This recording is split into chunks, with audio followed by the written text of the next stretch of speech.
প্রবাস কণ্ঠে সুস্বাগতম। প্রবাস কণ্ঠের আজকের আয়োজনে আপনাদের মুখোমুখি হয়েছেন আগামী 28শে মার্চ অনুষ্ঠিতব্য নিউ সাউথ ওয়েলস প্রদেশের লেকেম্বা ইলেকটোরেটে প্রধান বিরোধী দল লেবার পার্টির ক্যান্ডিডেট জিহাদ দিব। I was the principal of Punchbowl Boys High School, and I've been the principal of Punchbowl Boys High School since 2007. Punchbowl Boys High School, as many of you would know, was a school that was experiencing many difficulties, but now it's one of the jewels in the crown. I've also been a member of the Community Relations Commission. I was a commissioner on the Community Relations Commission for Multicultural New South Wales. Also a member of the Police Commissioners Advisory Council for Multiculturalism. And one of the proudest things is the doctorate from the University of New South Wales. That was an honorary doctorate bestowed last year because of my contribution to education. This is a community in need. We're an aspirational community, but we also are a community that needs a helping hand. There are people here with a lower than average income. They don't have the same level of education because the door is not open for them. My biggest honour is that I can walk in the street and people come up to me and say, "Hey Jihad," or "Hey Mr. Dib, I want to thank you for helping me at school. I want to thank you for helping my family when they saw you down the street and they needed some help and you helped them by writing a letter on their behalf." That's what makes me different. I understand people, I understand your story, because your story is like my story. You came here because you wanted a better life, just like my parents did. Just like I want for my children, I want that for your children as well. If you're putting your hand up to be a politician, then you're saying, I want to be a servant of the public. And you must always remember that you are a servant of the public. You have to be humble, is first and foremost. You have to be of the people, understanding their needs. Main problem is the image of this area. For last few decades, I think this area was neglected in terms of the communication.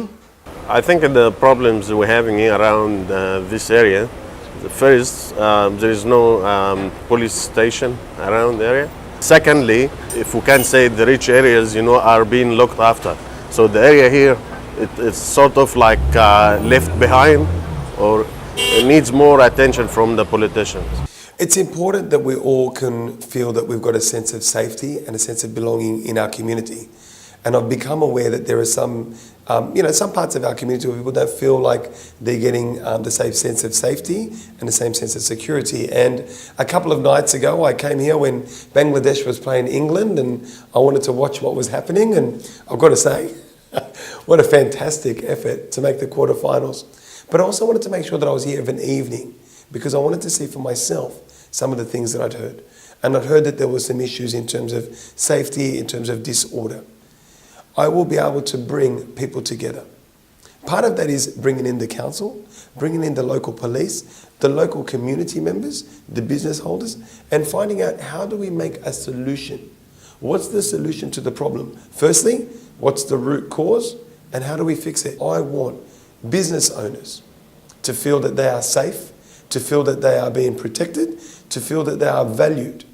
And that means that we can work with the Lakemba businesses, there's an organisation, to find out what the issues are. Do we need to improve lighting? Do we need to put some CCTV? Do we need to have a bit more of a police presence? Do we need to make sure that more community leaders are around? Sometimes it's the little things that if we fix all the little things, then we fix all the big things very, very easily.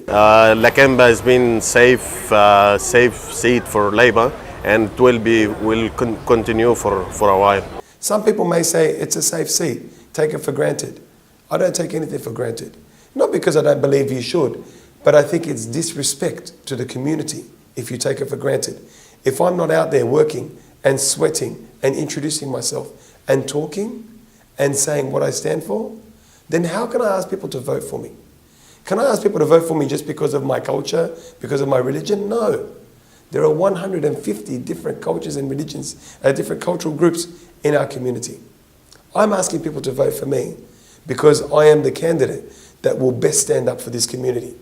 At the moment, the electricity poles and the wires, we receive as a government $1.7 billion. $1.7 billion every single year.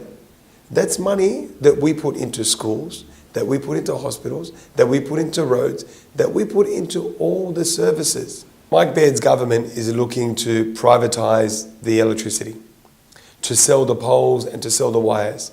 And he will say it's a lease for 99 years. But the reality of it is, 99 years means it's for sale. TAFE at the moment is quiet. You go to TAFE, there's no people there anymore.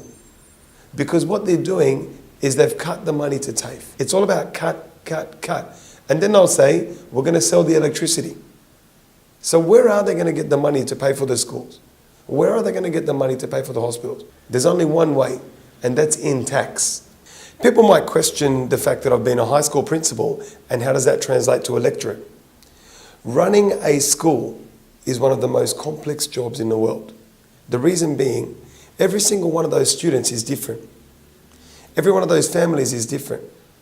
You're dealing with different stakeholders. You're dealing with government agencies. You're dealing with the police. You're dealing with docs. You're dealing with people who run businesses. Some people think that maybe running a business is the best practice, but running a business is always about money.